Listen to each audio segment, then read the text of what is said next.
एक लड़की का पहले किसी लड़के के साथ नाजायज़ और अवैध संबंध रहता है, फिर उसने किसी और लड़के से शादी कर ली।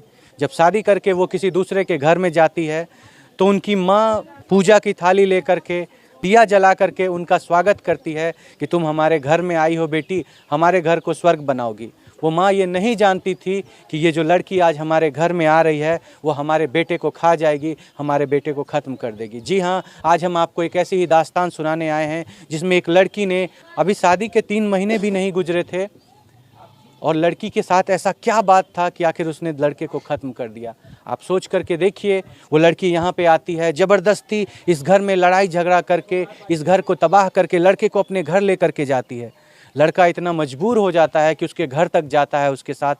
3 महीने कितना छोटा सा समय, और उस लड़के का शरीर जो है एक पटरी पे मिलता है। आप सोच करके देखिए, वो लड़का जिस रात उसका शव पटरी पे मिलता है, उससे पहले वह अपनी बहन को फ़ोन करता है, बहन मुझे डर लग रहा है, अगर तुम्हारे पास कुछ पैसा है तो हमको कुछ पैसा भेज दो, उस पैसे से हम अपने घर तक वापस आ सकेंगे, क्योंकि मेरे पास कोई पैसा नहीं है। बहन सोचती है कि भाई मजाक कर रहा है, और क्या घटना हुई है, क्यों ख़त्म किया गया है, कौन थी वो दुल्हन, क्यों किया उसने घटना, किसके साथ है संबंध। हम आपको एक एक घटना की जानकारी देंगे, सारी बातों को सुनवाएंगे। यहाँ पे हम उनके परिवार वालों के पास मौजूद हैं, हर एक लोगों से आपको बात करवाएंगे, सुनवाएंगे कि आखिर उस लड़की ने कैसे एक लड़के का जीवन को नर्क बना करके रख दिया, और जब उससे भी उसको तृप्ति नहीं मिली तो आखिरकार उसका खात्मा कर दिया, और वो भी इसलिए क्योंकि उसका किसी गैर लड़के के साथ नाजायज संबंध था। आपको अगर किसी लड़के के साथ संबंध रखना है, आपको अगर किसी के साथ प्यार रखना है किसी गैर के साथ, तो किसी एक का जीवन आप क्यों बर्बाद कर देते हैं? क्यों आप इस घर का जीवन बर्बाद करके रह गए? इस घर में एक बूढ़ी माँ है जिसका वो सहारा था, आज वो माँ अकेले हो गई है, उनको देखने वाला कोई नहीं है, इकलौता बेटा था उस माँ का ये। आज उनकी माँ का जीवन कैसे चलेगा? बूढ़ी है, उनके शौहर का इंतकाल कुछ दिन पहले ही हो चुका है, अब इस दुनिया में अकेली लाचार पड़ी हुई हैं। देखिए यहाँ पे रोती तड़पती उनकी बहनें मौजूद हैं, आप देख सकते हैं, ये दादी है, हर कोई यहाँ पे रो रहा है। दीदी क्या बोलना सर, क्या बोलना चाहिए? हम सर यही बोलते, हमारा भाई बात करा 5 बजे, आपसे बात किया था? हमरे से सर बात करा, बोला था हमको डर लग रहा है, डर लग रहा बहन, हमको पैसा भेज दो, हम वापस आ जाएंगे, हम घर जाएंगे बिहारीगंज।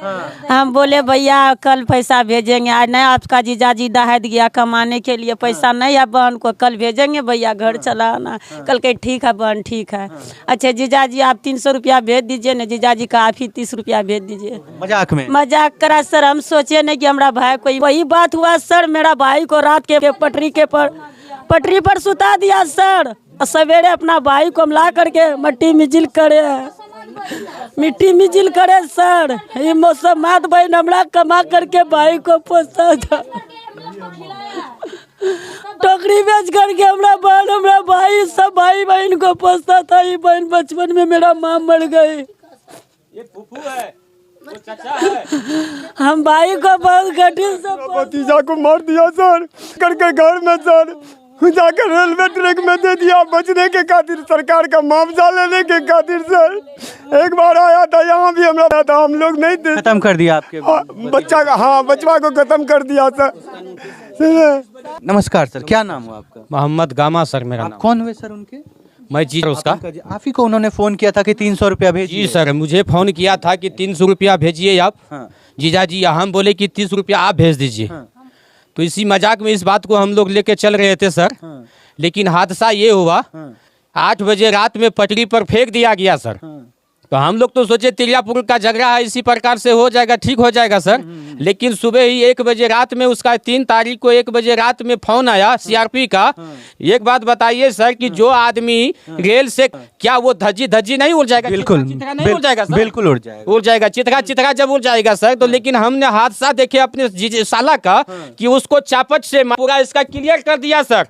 और क्लियर करके उसका जो पटरी पर पैर को रखेगा तो वो पटरी पर वो पिस्ता उड़ जाएगा उस पर, जैसे मसाला पिसा जाता है उसी प्रकार का मसाला पिसा जाएगा। बिल्कुल सही बात है। लेकिन वहां पर हमने देखे अपने साला का बॉडी को कि वो जैसे कि पूरा डेड बॉडी को पटरी पर सोला दिया गया कि अपना जान को बचाव के लिए वो लड़की ऐसा किया। जान बचाव के लिए वो किया गया। वो लड़की ऐसा क्यों करेगी सर, अपने पति को क्यों क्या कारण है सर? जब ये यहाँ मैके में रह रही थी तो बार बार उसके कॉल आ रहा, लड़का कोई गैर मर्द का कॉल आता था उसके फोन पे। जब फोन पे उसके कॉल आता था तो उसका लड़का वो पति पूछता था किससे तुम बात कर रही हो, तो उसको फटकार देती थी कि ये है वो, आप चुपचाप रहिए, शांति रहिए, हम चचा से, मामा से, भतीजा से बात कर रहे हैं। उस पर वो लड़का ध्यान नहीं दिया, थोड़ा थोड़ा टेंशन में जी रहा था, वो घुट घुट के जी रहा था। किसी दिन वो बार बार तोता मैना के तरह हो जाता था दोनों में, कभी कभी शांति हो जाता था। तो उसी प्रकार के लेकर के वो लड़की बोला गया 3 तारीख को 5 बजे वो चैलेंज कर दिया कि आज की रात को तुम्हारी डेड बॉडी को खत्म कर देंगे, तुमको रेल का पटरी पर सुला देंगे। लेकिन आज भोर में वैसा ही हुआ कि उसका हादसा रात में हो गया 8 बजे, और 1 बजे हमको फोन में सीआरपी के तरफ से मिला कि यहाँ शिव का मृत्यु हो गया। और ये सब बात आप लोगों को फोन करके आपके जो साले साहब हैं उन्होंने कहा था कि हमको डर लग रहा है कि ये लोग ऐसा बोल रहे हैं। हाँ, हमको फोन किया था सर, फोन करके ये बोला गया कि हमको आज खुना ये लोग कहता है चुरेंगे। तो हम सोचे सर कि इसी तरह होता है, तिरियापुर का झगड़ा है, जलानी मियाँ बीबी का, इसी तरह होता है, सब में होता है, कमा बढ़िया से पकाओ खा रहो। लेकिन ऐसा नहीं सोचे थे कि इतना सीरियस होगा सर। लेकिन हम गरीब क्लास के, मजदूर क्लास के आदमी हैं, हमको बाबू इंसाफ चाहिए, हमको हक पूरा बुद्धि में इंसाफ चाहिए। बिल्कुल आपको इंसाफ हमको इंसाफ चाहिए। एक मेरा ससुर तो इंतकाल हो गया, एक मेरा सास है, मुझे इंसाफ चाहिए। इंसाफ मिलेगा सर, बिल्कुल इंसाफ मिलेगा। आज उसको परेशानी हुआ तब ने हमको कॉल किया कि जीजा जी हमको मार देगा ये लोग। हम सोचे कि ऐसे होता, लेकिन कल खुना उसका 4 तारीख को उसका डेड बॉडी देखने के लिए मिला। रात में वो 8 बजे 3 बजे मृत्यु हो गया उसका, 8 बजे रात में। और 1 बजे रात में बताइए सर कि जिसके पास मोबाइल पड़ा रहेगा वो क्या मोबाइल सही सलामत रहेगा? रेलवे में टकराने से बिल्कुल नहीं, रेलवे टकराने से मोबाइल तो सही सलामत नहीं रहेगा। और अभी के समय के जमाना के अनुसार से मोबाइल में पासपोर्ट लगा रहता है, बिल्कुल लगा रहा है। लेकिन सीआरपी बोला कि हम एक बार क्रिसिंग मारे ऐसे करके उंगली करके वो पासपोर्ट खुल गया।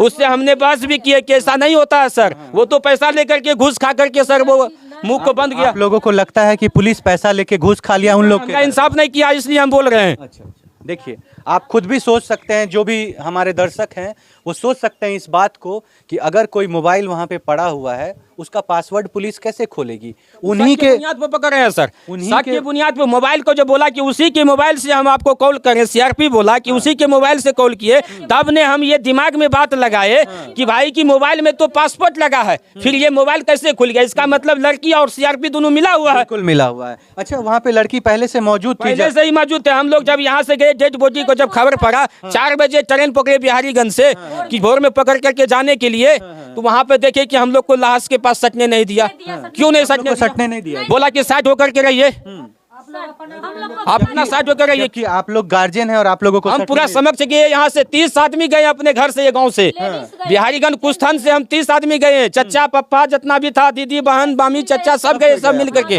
कि उस लाश को हम, लेकिन लाश भी हमको नहीं दे रहा था वो लोग। हम लोग को सीआरपी जो था देखने नहीं देता था, सटने बोलता है कि इधर या तुम लोग का नाम लिखेंगे, तो हम बोले कि देखिए लड़का मरा मेरा, हमारे बॉडी का, हमारे लड़का का मरा है, तो हमको नहीं देखने देते हो, हम ही को कहते हो कि भागो भागो कुर्सी पर। आप लोगों को क्या लगता है लड़की वालों ने पैसा खिला दिया था? पैसा खिला दिया था, प्रशासन खूब बुरा के तरीका हम लोग से लड़ाई करता था। प्रशासन पैसा देते हुए देखे दीदी? सर हम लोग आँख से देखे, हाथ से हाथाहाथी दिया सीआरपी को, जो लाश को ना उठा करके। कितना दिया गया दादी?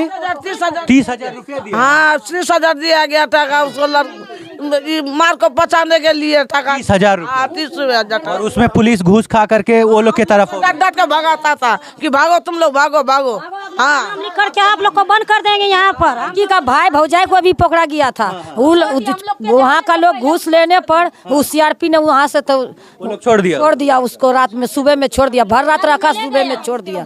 बाय डेली खाली लड़की को वहाँ बैठाया गया था, लड़की को रखा था वहाँ। और हम लोग भी जो गए देखने के लिए, तो हम लोग को जैसे चोर बदमाश को गनाता है सर, उसी तरीका हम लोग को प्रशासन को उसी तरह से प्रशासन ट्रीट कर रहा था, जबकि आप अपने घर के बच्चे का, अपने बेटे का बॉडी लेने के लिए गए थे, और उसके बाद आप लोगों को परेशान कर रहा था कि बॉडी नहीं देंगे, वो लड़की का बॉडी नहीं देंगे।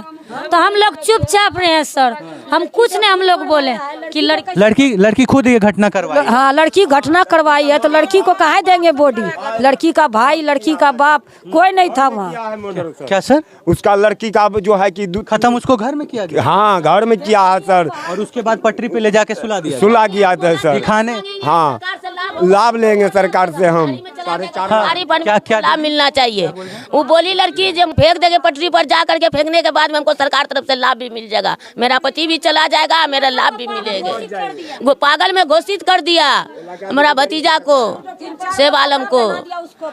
हम छोड़ जाते हैं आपको इन सारे सवालों के साथ जो इस गुत्थी में उलझी हुई सवाल है। आखिर पुलिस ने कैसे फ़ोन किया बिना पासवर्ड के, आखिर जब उस लड़के का ट्रेन से एक्सीडेंट होता है फिर उसका बॉडी का सिर्फ ये पार्ट कैसे अलग होता है, बाकी सारा पार्ट सुरक्षित रहता है, और क्यों वो लड़की उसको मिट्टी देने के लिए नहीं आती है उसके घर में, जबकि वो उसकी पत्नी है। एक पत्नी को अफसोस तक नहीं होता, एक आंसू रोई तक नहीं है।